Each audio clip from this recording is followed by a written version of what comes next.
আজকের বন্ধ দেশব্যাপী সর্বাত্মক হয়েছে।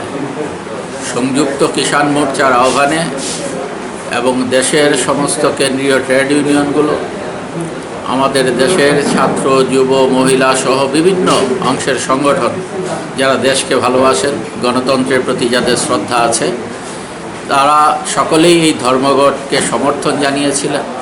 এবং বিভিন্ন রাজনৈতিক দল, বিজেপি ছাড়া ভারতবর্ষের অধিকাংশ জাতীয় এবং আঞ্চলিক রাজনৈতিক দল এই ধর্মঘটের সমর্থনে তারা দাঁড়িয়েছিলেন।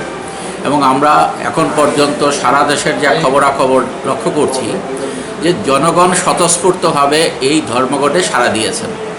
আমাদের ত্রিপুরা রাজ্যে আমরা যেটা লক্ষ্য করছি, আমাদের ত্রিপুরা রাজ্যেও স্বতঃস্ফূর্তভাবে মানুষ সাড়া দিয়েছেন।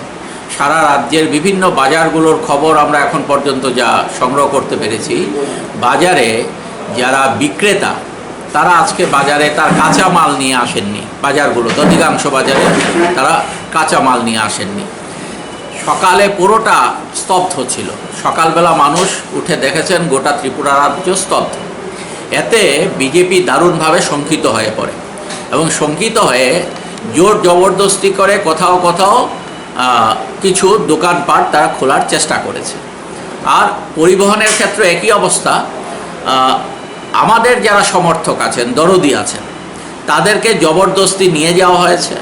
যেমন আমি একটা উদাহরণ দিতে পারি, রাধানগর স্ট্যান্ডে যেখানে গড়ে প্রতিদিন 250-র মতো গাড়ি চলাচল করে, রাধানগর স্ট্যান্ডে ছোট বড় মিলিয়ে প্রায় 250-র কাছাকাছি গাড়ি চলাচল করে, সেখানে সব মিলিয়ে এই জোর জবরদস্তি করে গোটা 25-এর মতো গাড়ি সেখানে চালানো হয়েছে।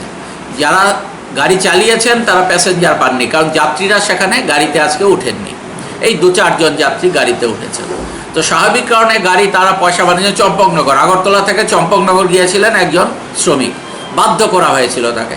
সেই শ্রমিক চম্পকনগর যাওয়া এবং চম্পকনগর থেকে আগরতলা ফিরে আসা আইএসবিটি থেকে মাত্র 70 টাকা পেয়েছেন। এসে তিনি বলছেন যে আমার তেলের টাকাও সেখানে উঠেনি, আমি আর যেতে পারবো না। ওই শ্রমিক যখন যেতে রাজি হচ্ছে না, তখন আরেকজন শ্রমিককে খালি গাড়ি নিয়ে জোর জবরদস্তি করে পাঠানোর চেষ্টা হয়েছে। তাতে বোঝা যাচ্ছে যে সামগ্রিকভাবে ত্রিপুরা রাজ্যের জনগণ এই ধর্মঘটের পক্ষে দাঁড়িয়েছেন। দেশের মানুষ যেমন মোদী সরকারের নীতির বিরুদ্ধে দাঁড়িয়েছে, আর আমাদের ত্রিপুরা রাজ্যে এখানে গণতন্ত্র হত্যার যে প্রক্রিয়া চলছে ত্রিপুরা রাজ্যের মধ্যে, এখানে যে বর্বরতা চলছে,